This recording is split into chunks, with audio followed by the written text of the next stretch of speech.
uniting communities throughout the six. This is Urban Definition with your hosts Sassan, Kareem, and Zayn on CHHA 1610.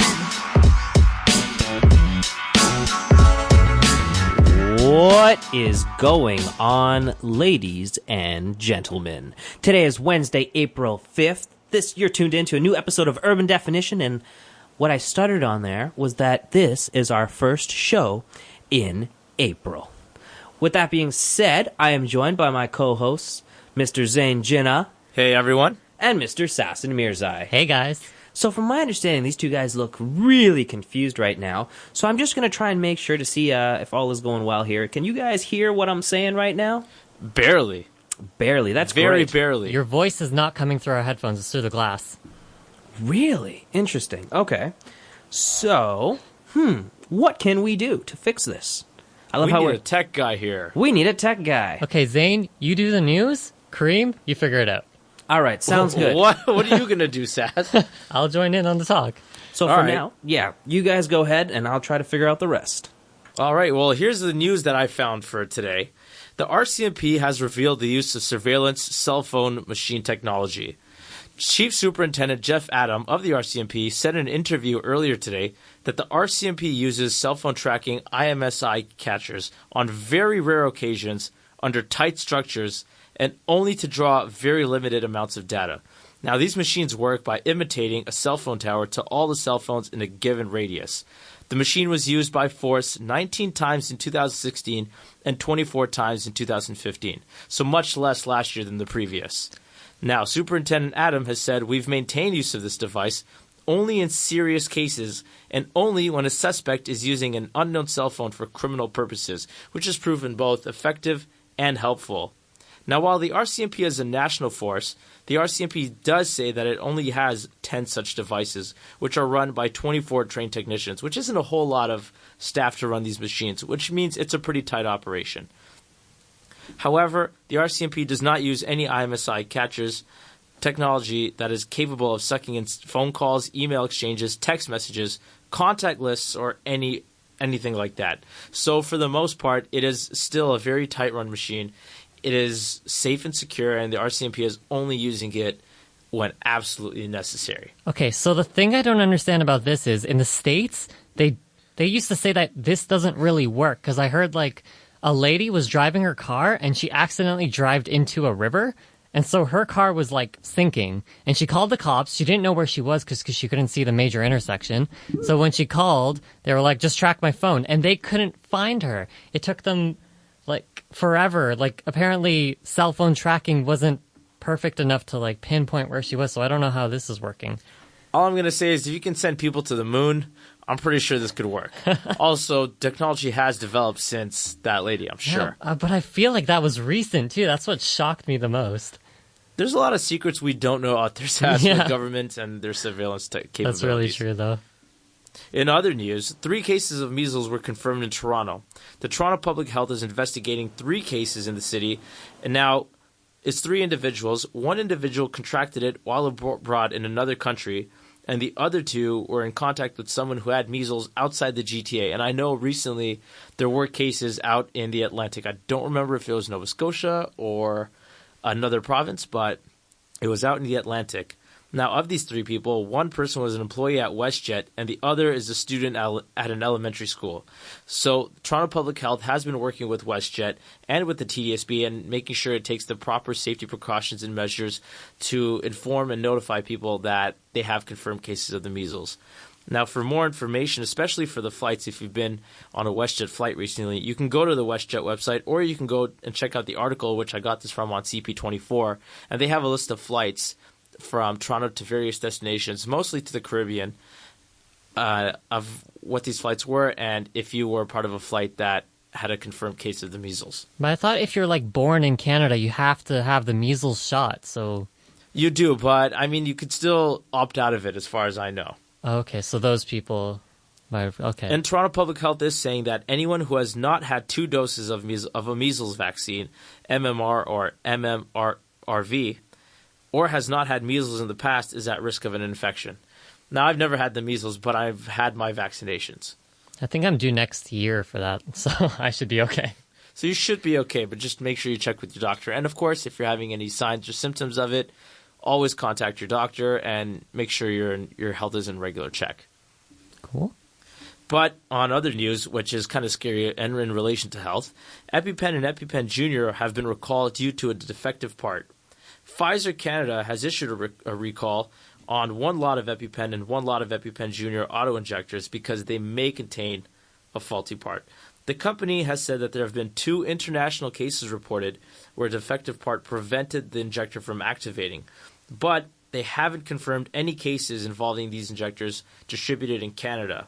Now, the products involved had an expiry date of May 2017, that's the EpiPen, and the EpiPen Jr. had an expiry date of March 2017. So May and March 2017. If you have an EpiPen with those expiry dates, go see your doctor. Hopefully you don't have to use them, but just go to your doctor and check to see if your EpiPens are okay. Cool. Do people carry around their EpiPens? I would assume people do, or they should. Just because if you have an allergic reaction and there's no one else on site or someone needs to administer some kind of antidote. Yeah, but I always wondered because, like you see us guys, like we don't have like a purse or a bag, so I'm wondering like where do they keep it? Well, if you have a backpack or in a pocket or something. Yeah, that's what I mean. I guess maybe it'll fit in your pocket, but I've never seen anyone carry it. So to be honest, neither have I, and I don't think it's a very common thing. I guess people just like assume that the place that they're going probably has one. That's right? a terrible assumption to make, though. Because you never really know, right? Yeah. Oh, I feel bad. Oh. I do. I know some people who do have EpiPens, and I've advised them to carry it because I always say, in the best interest of your health, like I would never want to find out that something happened to you and you just didn't have your EpiPen. Yeah, that's terrible. It is. It's really bad. On a little bit of happier news, just a little bit of happier news, an Indigenous girls basketball team from northern Manitoba finally got to practice with a Toronto Raptor player and play in a basketball tournament in Toronto, actually in Newmarket, after 4 months of fundraising.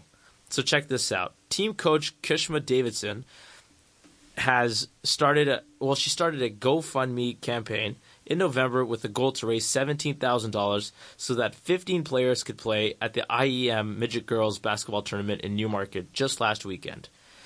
Now, Coach Davidson has also said that this is an opportunity that players from the remote First Nations community of God's Lake Narrows just don't get. And I think anyone who knows anything about the Indigenous communities in Canada knows that this is not something that just happens, for sure. I mean, they don't have opportunities. That community does not have equality the way you and I can just go and do things. I mean, just so you know, the place where these girls come from is off a remote island 1,000 kilometers north of Winnipeg and is only accessible by plane. So they're literally stuck in the middle of nowhere. Oh my gosh, and Winnipeg for anything like Manitoba, I just feel like it's deserted over there. Exactly. Now, the cost of $17,000 included plane tickets, basketball shoes, jerseys, and other basic equipment. But in the end, the girls got to practice with Raptor Corey Joseph, sit front row at last night's Raptors game, and got to experience a little bit of the city life, which is completely unknown to them. So I think that just goes to show, one, our privilege living in Toronto and being in a big city, and two, how much more we could do for communities outside of our city and outside of what we know. Because for someone like you and I, Sassan, we grew up with a privilege of being in the city. Yeah, and we don't understand like all the tough times those people are having. No, and I mean, as far as it goes for immigration and stuff, fine. My parents don't originate from this country. None of our parents do, but we're still given better opportunity than the people who were here originally, which is a terrible thing. But I think that just goes to show all the problems that this country's facing. But, good to those girls. I'm glad that they got to experience a little bit of Toronto, and I hope that they enjoyed it because that's something that they can always remember and see with their lives. And I know that the whole point of this, the coach really wanted them to feel like, anything they put their mind to, anything they work hard at, they can achieve and they can have, which is a great message. Because the sad part about this is the whole reason this campaign started was because a week before that they had decided to do this, one of the players had taken her life.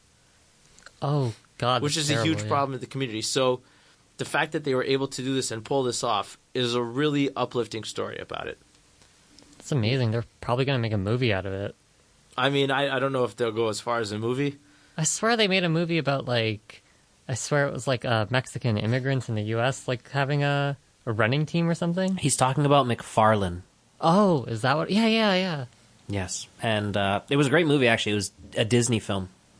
What's it called? McFarlane. I'm gonna make which sure is to actually write the that community that the it's basically the city or the town that not the event, but basically that's where the team was from McFarlane, USA. And it was the fact that, like, basically these Spanish immigrants who came from parents who basically used to work in, like, cherry picking fields and stuff like that, who had amazing talent, were overlooked. And then, of course, but that's a whole other topic that we're not going to get into right now. No, fair enough. Yeah, but it was like kind of the same thing.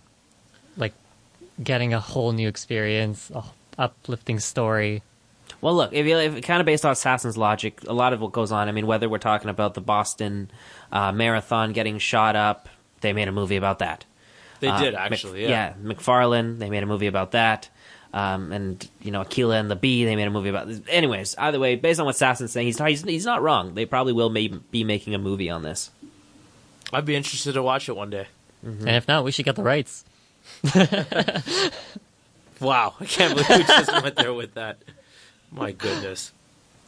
Well, I guess this last segment, it's actually a little bit sad. A 22-year-old man who was a victim to a shooting at a Woodbridge hookah bar has been identified by fans and family as a Toronto rapper by the name of Robin Banks, although police have not confirmed it yet. He's suffering life-threatening injuries, but his management team has said that he is stable now. There is a hashtag. It's called #PrayForRobinBanks, which is online, and there's even an Instagram post by rapper Meek Mill. Now, him and two other people, a man and a woman, were also suffering from gunshot wounds. His management company, in response, not just told everyone that he was in stable condition, but they also told everyone, go check out his single, American Girl, on Spotify and iTunes to really support him. So, hey, how about that? They're gonna plug themselves. Now, police do have warrants out for Rashawn Anderson, 19, and Nicholas Rodden, 26, and they're looking for a 2013 black four-door Honda Accord with the license plate BZMX845. However, Rashawn Anderson turned himself in, but they're still looking out for Nicholas. So yeah, that's all the news that I have for this week so far. So we had a heart-lifting story, a couple sad stories, and lots of medical stories, actually. Yeah. So I gotta say, like, it's this kind of the year, the season's changing. I mean, you would expect, like, some kind of thing. Yeah, but no one's been talking about the weather. Like, we honestly started getting, like, really warm weather, but then this Friday it's supposed to snow again. I don't know, man. Global warming has it in for all of us. I just hate how this is happening. I'm like, today was so warm, I took my cat out, but now it's going to be Sassan, climate change is the absolute worst. I But guess so. we're going to have more to talk coming back from the commercial break, so stick around, guys. We'll be right back with Real Talk. This is Urban Definition. Urban Definition. On CHHA 1610. Welcome back, everybody.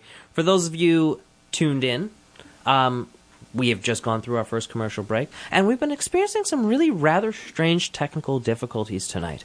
Main one being that, according to Zayn and Sassan, we have a little bit of a buzz, and I don't mean media buzz, but I do mean a literal buzz. So hopefully we'll be able to get this fixed. With that being said, usually this is the part of the show that we like to call Real Talk. However, I did like the fact that Zayn and Sassan were keeping the conversations going. So as such, I feel like we're going to do Tech Talk instead first. Sassan's looking at me like, okay, all right, I see how it is, Kareem. I see how it is. So here you go. I don't even have to sing anymore because apparently we have an audio clip. So let's make sure that this works. Tech Talk. Okay, so this is a follow-up to a story you guys had either 1 or 2 weeks ago, I'm not sure, but it was a story of how I think it was the US and the UK banning laptops and iPads from going on board flights towards the US. Yeah, from certain countries.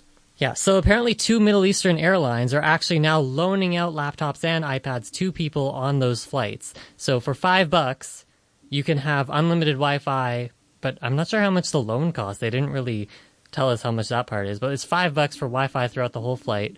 And I thought, that's a really nice thing to do, because that's really mean to, like, for business people coming from those countries who are like, okay, well, we just lost 8 hours of our lives, because what if it's like daytime, they can't really sleep because it'll mess up their sleep schedule, but now they have no way of working. So I thought that was a cool little twist on things. Not even that, but just in-flight entertainment too. I mean, what am I supposed to do if I can't watch movies on a 14-hour flight from here to Dubai? Not that I've been to Dubai, but someone on that kind of flight. What do you do? Exactly. They're way too long. So it's great that they're actually doing this. Like, I'd pay the $5. $5 is nothing to keep myself entertained for that long. Oh, no. $5 is a joke. I'd do that all day. In fact, I wish more airlines would start rolling that kind of thing out, because what if you forgot your laptop or something in your bag and you're like, oh, man, I don't have any in-flight entertainment anymore. Exactly. So I still think it's sketchy that they're still banning all this kind of stuff. Like, it's just a laptop. You can scan it. They have those things to check for bomb chemicals. So, dude, you can never be too paranoid, apparently. What were the airlines that were rolling this out? I'm actually not sure, because it didn't really state it. It just said oh, wait, no, it did. Etihad Airways and United Arab Emirates. Oh, no, wait, what? Wait, what? No, that's a country. Yeah. What's the other one? You mean Fly Emirates or Emirates Fly or something? Probably. And the other one is Etihad. I know. Qatar Airways and Etihad Airways. Yeah. They're a good that. flight. Yeah. I've had them before. I've never had any of those, actually. I've flown on Qatar before. It was on my way to Nairobi, Kenya, from London. Whenever I go to the Middle East, I always take Alitalia. Like, Italian flights always go straight there. Oh, and the Netherlands one. I forgot what theirs is called. Whatever. KLM? KLM. Okay, yeah. Yeah. So I usually take those two flights. I've never been on the other two. Oh, dope.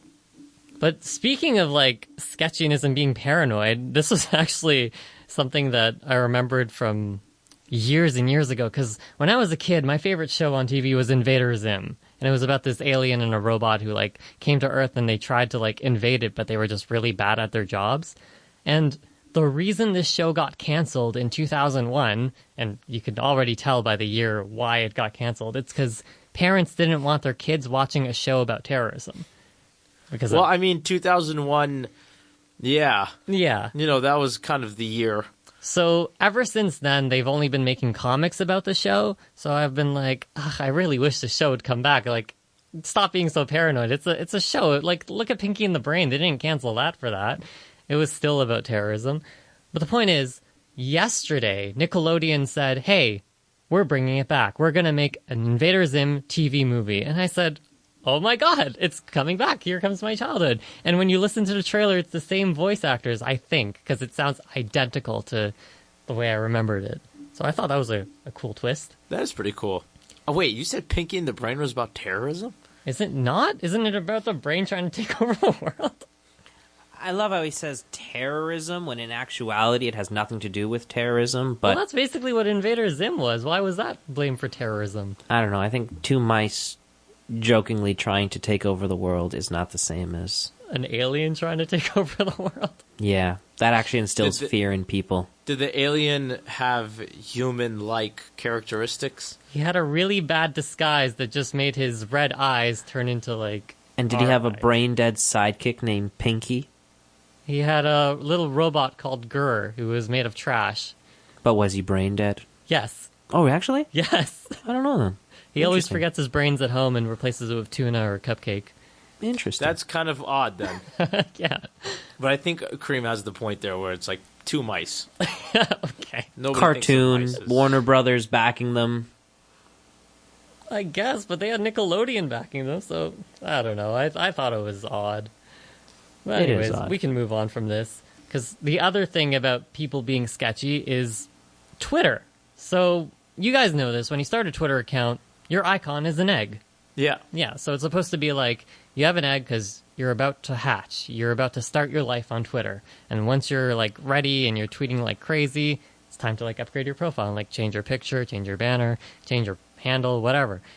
But apparently this has been like really bad for people who like tweet regularly and who don't like trolls, basically. So apparently a lot of trolls have been making new accounts, trolling all over Twitter, and people have been like seeing them, and they've been affiliating the egg with being bad. And when eggs are just like, I don't know, you think of it as like your daily meal, like for breakfast, or like. Yeah. So Twitter didn't want that to happen. They were like, no, we want the egg to be happy. So they're changing that new icon to the same thing like Facebook uses, basically the shadow silhouette of a man looking forward. Or, yeah. Oh, that's interesting. So I thought it was strange that people would affiliate like an egg for that, because I liked it. I liked how it wasn't using the basic picture that everyone else used. You'd be surprised, man. People get offended by a lot of things these days. Yeah. Okay, but on a side note, this is something that I completely barely understand. Do you guys know about Bitcoin? Yep, absolutely. Oh, okay. Somewhat. Okay, so this is what's happening right now in Japan. So this summer, they're apparently going to roll out 260,000 stores that will be able to be like, you'll be able to go to them and purchase stuff with Bitcoin. So no, continue actually. okay, so I've been like looking this up. So I was like, okay, so what is a Bitcoin? So I go and I'm like, how much is a Bitcoin to Canadian? And apparently a Bitcoin's like over $1,500 Canadian. I was like, so what is this? So then when you read up more about this, so you're like, okay, it was that thing, that fad from like 2008 where it's like internet currency. It failed, but then suddenly it spiked. What's going on? And then it started becoming like the main currency for people using the dark web. And for people who don't know, the dark web is apparently this place where you do illegal things on the internet without your internet service providers finding out about it. So why do people want to be affiliated with such a strange currency? Like, what do you see it as, Kareem? You said you knew a lot about it. The way that I saw it was that it was more so a currency where it would eliminate, like you upload, you buy your Bitcoin, and then you've got, currency that you no longer have to worry about somebody stealing your wallet. And it's like, it's got that security feature to it. Mm-hmm. But realistically, prior to you telling me that, I thought it was on its way out, not its way being implemented further into society. Right? And I don't understand how it works. Like, if one Bitcoin costs that much Canadian, do they just keep going by decimals? Like, you have to pay 0.000001 for, like, an item? Yeah, because the whole concept with that is, isn't it supposed to be more like a universal currency? I guess so, but it's just, like, what makes a currency get valued so high? Is it just because it's from the internet? Is it because, like, the country doesn't have any debt, so their currency is higher? I don't know, man. It's really bizarre just because, I don't know. I don't want to say it's Wall Street being Wall Street, but at the same time, I don't know if you know do you remember Mortimer and Marty, and I think it's Marty and Mortimer from, like, the Eddie Murphy movies? No, I don't remember that. Do you remember? Like, Coming to America. Trading places with Dan Aykroyd and Eddie Murphy? Nope. Oh, goodness. I have a movie list. I got to put that on. But this is like from like 1992. Again, I have a movie list. I have to put this on. Oh, man. Anyways, so basically it's like the whole concept, or the whole joke behind it is it's basically these two old men that are just like, let's mess with the system. Let's see how much we can just get away with because we're filthy rich, and why not? Oh my god. So the whole concept of like Bitcoins, I'll be honest with you, that was my perception, was that it was like, this is probably just like a bunch of old dudes, or that, here, my son does this, and it's like, hey, I created a thing called Bitcoins, let's do it. Oh my god. That's totally true, and now they're like multi-millionaires or billionaires. Anyways, the last thing I wanted to talk about was Apple, because everyone was speculating on what they were doing, like all the rumors about the iPhone were rumors, but recently, they finally put in the order into Samsung to order 70 million OLED displays, the ones that flex and can be turned on in specific places on the screen so it doesn't waste battery. So we know that iPhone's about to do it. iPhone's going to try and basically, now they're going to be the ones copying Samsung. And I just thought that was hilarious. Interesting. Very interesting. And last thing, SpaceX took their missile that they launched, their rocket that they launched in October, relaunched it, and it landed safely. So they basically reused the rocket, and that's amazing. That is amazing. I retweeted that from a friend who tweeted it. Obviously, I retweeted. But yeah, I heard about that. That's actually really good for the future of spaceflight. I love how far our technology is going. But yeah, that's the end of Tech Talk. We'll see you guys after the break. For sure. tuned. Stick around. We'll be right back. This is Urban Definition. Urban Definition. On CHHA 1610. Welcome back, everybody. I love how there's always these like short commercials mixed with like long commercials, mixed with like short commercials again. Sorry, I think I might have accidentally just hit the mic there. Hope It was a really unexpected commercial break because I was about to get up and stretch a little bit, and then all of a sudden, Urban Definition. What? The hilarity was that like I came into like the guest cabin to like talk to you guys, and thankfully I turned the speakers on because I heard Urban Definition, and I like booked it back to the main cabin, the control room. Basically, like, did you guys hear me hit the mic? Yeah. Good, because I almost like wiped out. It was great. No, that's cool. Again, there's something a little bit wrong with the headphones, but we're all good. Yeah. So hopefully this audio clip will play, and I will be able to introduce tonight's Real Talk segment. That's why I had to flip with Sassan, because I had some trouble getting the audio uploaded. But should I introduce it, or should I just let it introduce itself? Let it introduce itself. All right, let's do this. Yo, dude, check out this article. 10 annoying things all Latinx do. What the heck is LatinX? It's the gender-inclusive alternative to Latino and Latina. Isn't that what Latinos for? Why they gotta go and ruin the Spanish language for it? It's so complicated to say. Whoa! The only thing that's complicated around here is that outfit. This is the cat call, and I'm calling this shit out. Two main reasons why Latinx is used. One, to dismantle the patriarchy. The Spanish language is gendered. Almost all of our words are male or female, like amigas or amigos. But we use the male term as a universal term for everyone. So for example, if there's a room full of 3 women, we'd say, I'm with mis amigas. But the minute one man enters, it becomes, I'm with mis amigos. The X in Latinx is an effort of pushing against the masculine term dictating our language. Using terms like policeman or mankind subconsciously tell women and girls that they aren't included, limiting the possibilities they create for themselves or telling them that they're inferior to men. So Latinx replacing the universal Latino is like using police officer instead of policeman, or saying Times Person of the Year instead of Man of the Year. Although not everyone's down for gender inclusive terms. Who'd rather have it the Man of the Year? Look, the women are all... Number 2, to break down the gender binary. We've learned growing up that there are 2 genders, men and women. But what if you don't fit in either, or you fit both? And that is a great place to stop, because that is the question that I would like to start off with tonight. So obviously we're talking about the term Latinx, which is a non-binary term that is now being or attempted to be implemented by what would be considered the younger Latin demographic. I love how both of you guys are just looking at me like, when I say demographic, I'm talking about the community, the next generation of Latin. I got that. I just thought there was a follow-up to what you were saying. No, there wasn't. I was just trying to introduce it a little bit just in case a lot of people were like, wait, I missed the beginning. And so, did you guys hear that question? What's your question? It was in the audio. Way to go, Sassan. Okay. I wasn't even able to hear the audio, that's why. Oh, you weren't? No. Barely in the headphones, but... We're having too many technical difficulties today, but repeat the question for us, Kareem. What if I do not identify as male or female?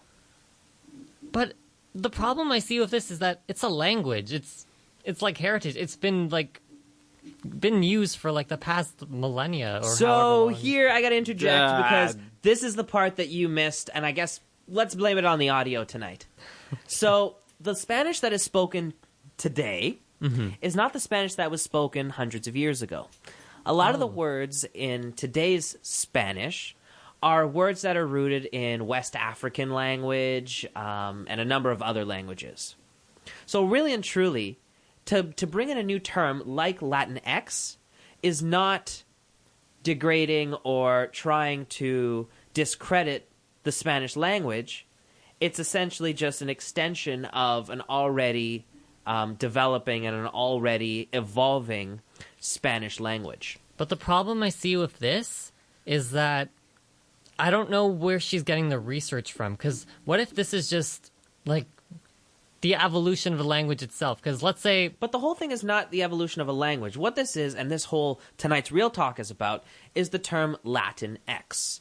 So LatinX, the fact that it is a non-binary, non-gender conforming term that allows and enables people who don't necessarily, people who identify as trans or part of the, community outside of I identify as male, I identify as female. What about if you identify as something in between? Giving those people an opportunity and the ability to have a term that they can now use and also have other people use that they no longer feel like they're being, what's the word I'm looking for there? Zayn? Excluded? Yeah, there you go, sure.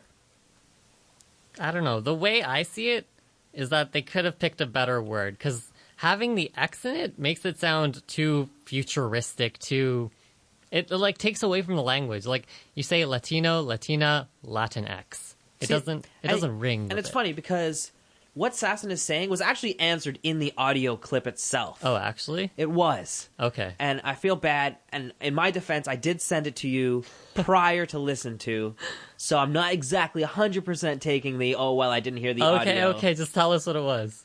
I did already. Wait, what? I went through this. Well, the whole fact that it is, you're saying it's degrading the language, and I already told you the fact that... but why an X? Why not a different letter? Why not, like, a vowel so it sounds nicer? See, do you know the story of Malcolm X? Yes. And why did he choose X? That I don't know. He chose X because X represented a variable or, like, just anything. Okay, so like math. Basically. Yeah. Okay. Yes. Essentially, it's algebra.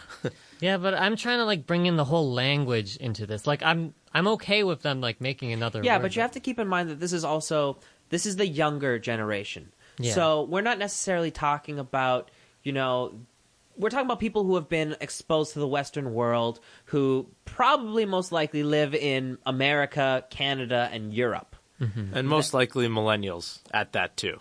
Yes. Oh, okay, I see what you mean. Right? So to say, and this, let's be honest, a term like Latinx is not something that's going to necessarily be implemented in, very small regions of Latin America, a very small pocket of Colombia where they're literally speaking the same Spanish from hundreds and thousands of years ago. Mm-hmm. Right?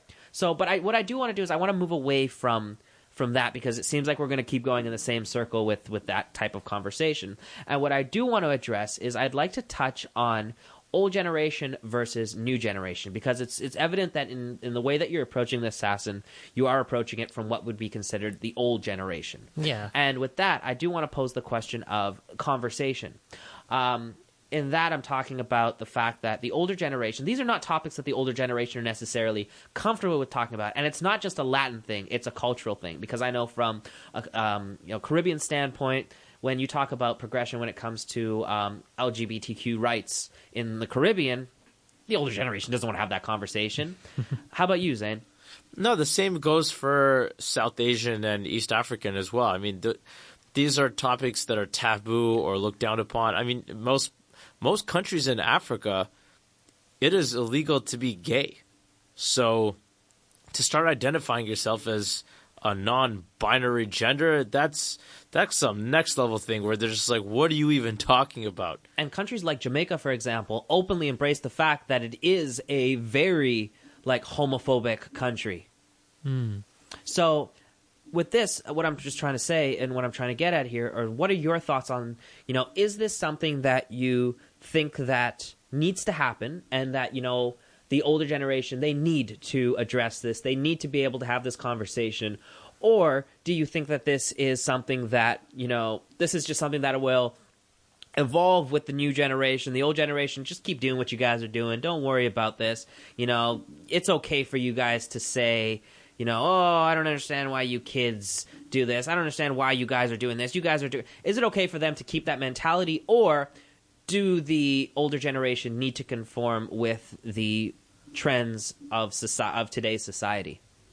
Okay, well, I'll tell you what I think about this whole thing. So the way I see it, it's needed. like, I understand there's trans people, they want a word for themselves. They don't want to be called Latino since Latino is supposed to be their, like, go-to word, and that just means male to them. But the problem is, it's Latinx, and it's like, it sounds like a fad. It sounds like, oh, I want to be cool, so I want to add an X to it. It doesn't sound professional. That's why it's too odd. And I guess the reason I don't really think this is an issue is because I grew up learning French, and it's the same thing. Like, everything is like men before women. Everything is il, yeah. Yeah, and one of the arguments that are made in the audio piece that we weren't able to get to is the fact that when you have a room filled of Latin women, you'd say, oh, I'm with mi amigas. The moment you have one man step into that room, it now becomes, I'm with mi amigos. Yeah. And the two terms, amigos being men, amigas being females. But it's the same in English. Like, if you're hanging out with your friends, you'll say, him with the guys. You're not going to say, just because there's one guy, you're not going to change the whole group to gals. No, what you're going to say is I'm with my friends. It's the same thing. What the whole argument with this is, aside from the generational gap, another argument that's made within this audio piece is the fact that it is a, I wouldn't say revolt, but it is a protest against patriarchy.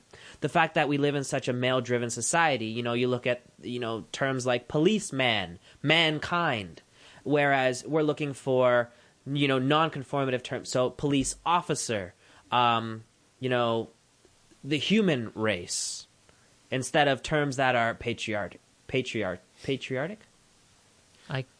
Oriented to men. There you go. Zayn simplified it for us. I guess I grew up not thinking of it that way, because when I saw the word man, I always referred to it as human. I didn't think of it as a gendered thing, a gendered word. But that's the argument that they're having. It's a very layered argument with Latinx. It's not just language and culture and all this. It's also societal. Yeah, because you usually say, like, the dawn of mankind, or the dawn of man. You don't think of it as, like, oh, it's just men. Obviously, there's women there. But that's the argument, is that by saying man, it's putting men above all else. And it's a subconscious thing as well, because you don't think about it, it just is, right? That's the reality, or that's the norm that you grow up with until someone points out, well, why not just say person kind? And then because you've been saying mankind your whole life, you go, oh, that's kind of weird. Yeah, it doesn't have a nice ring to it, but they'd like find a way to make it sound nicer. And I think the same thing you're saying about Latinx is it sounds iffy for now. Yeah, it sounds like a trend. Until it becomes more common. And in all fairness, I am bringing this topic to light at the beginning of its inception. Like, this is something very, very new. This is something that has only been talked about within the last couple days. This is not something that's breaking news or, becoming big news or being implemented, across the world. Yeah. This is something that is, now starting to, where, it's the Latinx is, something that is now being considered, now being talked about, now being addressed. I think change at any level is always hard to undergo and understand, because, for example, human rights, segregation used to be a huge thing, especially with the black community in North America, right? That happened, and now we're getting to a point where it's becoming more normal. I mean, it is normal now, but there's still race relations, and black people are people, right? We're having issues with people. Now you're talking about gender, and terms like that. So any kind of change takes time to be implemented and to be understood. As far as I know or would be able to tell, older generations are going to have a very hard time adjusting to it, because especially with all the changes that have happened in the last few years with, this is our rights and everything becoming, more inclusive and diverse and things like this. I will say this, though. The Latin American community is a very unique community in that, unlike South Asians or Caribbeans, they are far more divided, not based on race, but actually based on the individual countries that make up Latin America. So something like this, for me, is a good thing in my view, because we're no longer, if this can be accepted by all Latin American countries, what you're essentially saying is we will now be able to have some sort of unified term that not just describes you, but describes us. Oh no, my issue wasn't that. My issue is just the fact that there's going to be generations who Oh, absolutely. don't I agree with understand you. change. 100%. But in terms of that, I actually didn't know that. So I'm glad that you mentioned that, and I'm glad to see that it could be a unifying term. All right. So to wrap up tonight's Real Talk segment, I will ask, I guess, well, it's for all of us, but I'm going to start with Sassan. Hold on. Before we wrap up, I just want to make a quick correction, because we have to make it on air. So Kareem said it was going over the past few days. This word actually came into inception last year. LatinX? Yes. So where did it come from? Well, I don't know, but I'm just saying, like, it's not new. It's actually from last year. But really and truly, people have been talking about it for the last year. They have. Have It's been they? in the news, yeah. Interesting. You I should guess it's the video that came out, and that's what's, like, causing the blow-up. Oh, okay. Very true. Good correction. I just had to bring that up before you No. wrapped it Good up. correction. Good correction. Because I was under the impression this was not something like this is only brought into, I guess, my social circles within the last couple days, and prior to that, I had never even heard about it. But there is somebody who I'd definitely try to bring into the conversation in the future to give their input because they are Latin American, and I would definitely love to hear what they have to say. But the last question I had was, is this something that you guys feel will pick up traction, or do you think that, as Sassan said, this is something that might just die down? And why? Very quickly, Yeah, if you can. I think it'll pick up traction because it has to start being used more. But that assumes that it'll be used more. So I'm hoping that it definitely implements change.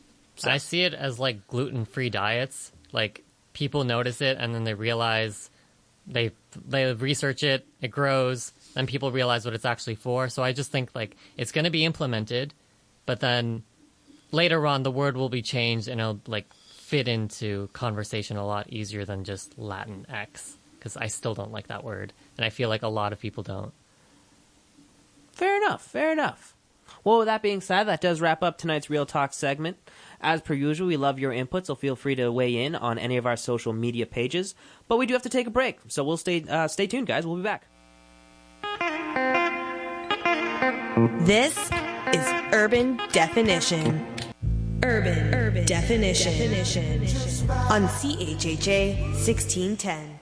It has definitely been an interesting night in terms of tech and audio and a number of different things. Can you guys hear me? I can hear you because the door is open. He can hear me because the door and is open. very slightly on the headphones. Now can you hear me? It's the same. I don't know what the heck is going on. This is a bizarre night. I don't know. We'll figure it out. We'll definitely figure it out. So, technically, I was going to play some audio as, like, because we were going to introduce a new segment tonight called The Wrap Up. But given the fact with the tech side of things, I think we're going to avoid that audio tonight. I'm looking Sure, at Zayn. yeah. Zayn's looking at me like, Did Sassan's Tech Talk music work? yeah, it did work. We So played it then- earlier. And it's so bizarre because it's like I'm hearing something completely different from what you guys are hearing. Which Try playing it. See what happens. You think so? Yeah. All right, let's give it a try. Let's see what happens. Let's try. I almost played the air horn music. That's great. All you would have heard was do-do-do-do-do. So let's see.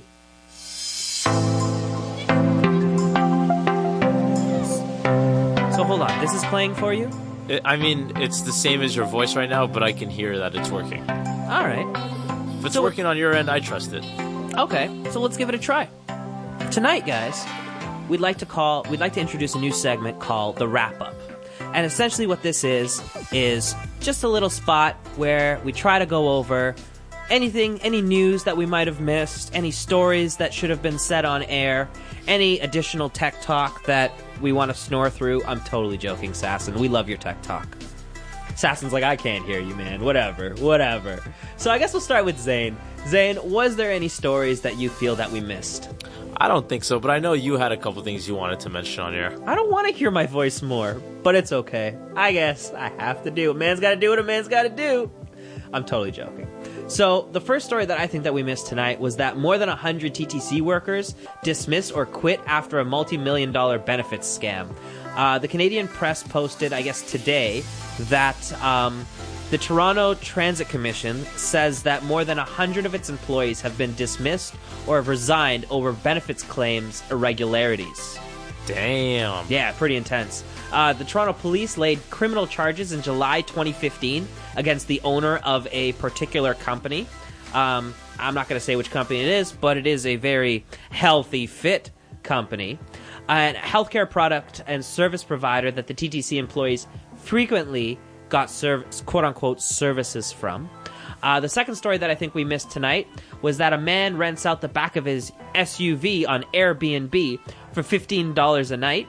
And the whole thing is that it's a luxury vehicle in the distillery district, and he literally just put a mattress in his trunk. And I think Zayn had a funny point on that. Yeah, on the news story that you sent me about that, it said that it has curtains for privacy if you want to test out the suspension of the car. I mean, sure. And I'm sorry, I wouldn't have mentioned this had I not just read it, but given the context of our conversation, the fact that Zayn was just talking about springs and checking and wind and blinds to check that. Meanwhile, I got a message from Sassan being like, it really sounds like this segment sounds like a really hot and spicy particular phone-in line.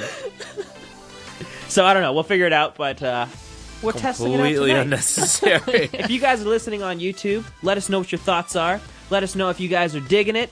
Should we hit it or quit it when it comes to this track and this segment? Let us know. Zayn's looking at me like, man, goodness. what's wrong with you? And with that being said, Zayn, what is going on this weekend? Here's what's happening on Friday. On Friday, you have the Toronto International Spring of Horror and Fantasy Film Festival, which didn't really say much when I went to the page, except for the fact that it's at the Carlton Cinema from 7 p.m. to 11 p.m., so it's all night screenings. On Friday, you also have the We the Dirty North, which is the #1 dirty comedy show in Canada. Friday at 10 p.m. at the Comedy Bar. Tickets are $12 advanced, $15 at the door, and the lineup includes Phil Luzzi, Sandra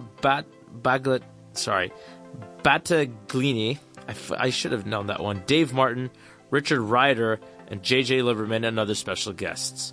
I'm really sorry, Sandra, if I butchered your name completely. Anjuna Beats Toronto is playing at Rebel Nightclub, which opens at 10 p.m.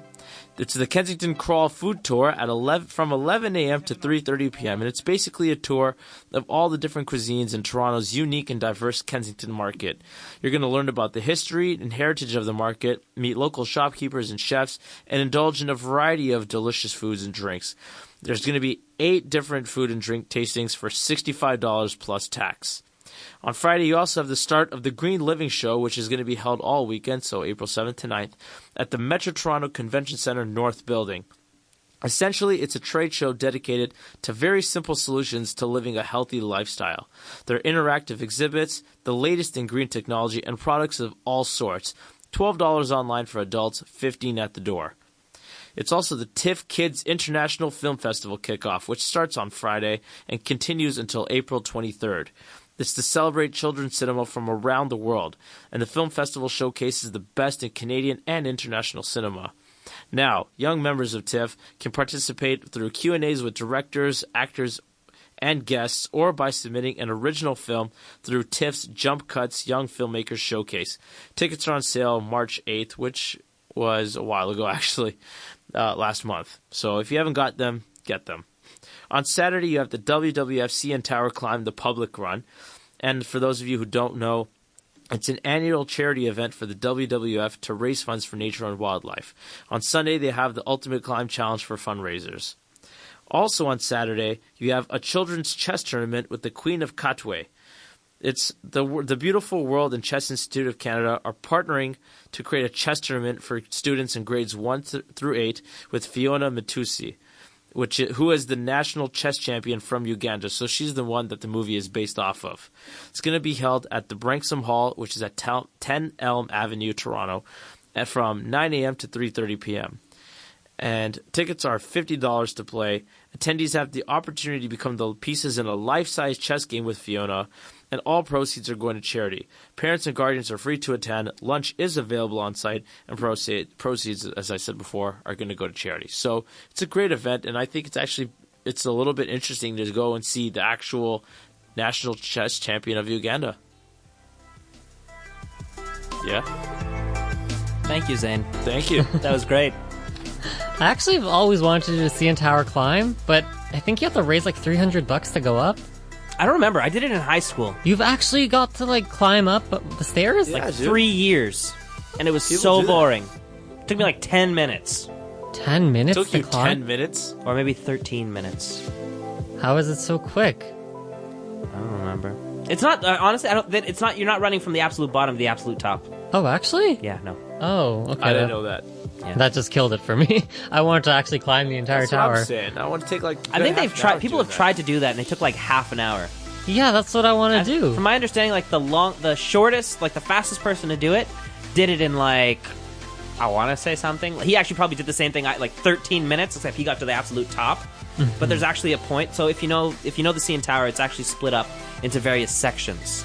Yeah, the main floor of the restaurant and the sky thing, Sure, why not? right? Yeah. So whatever that first level was, sky is where- thing. Yeah, whatever the first level was, is where we ran to.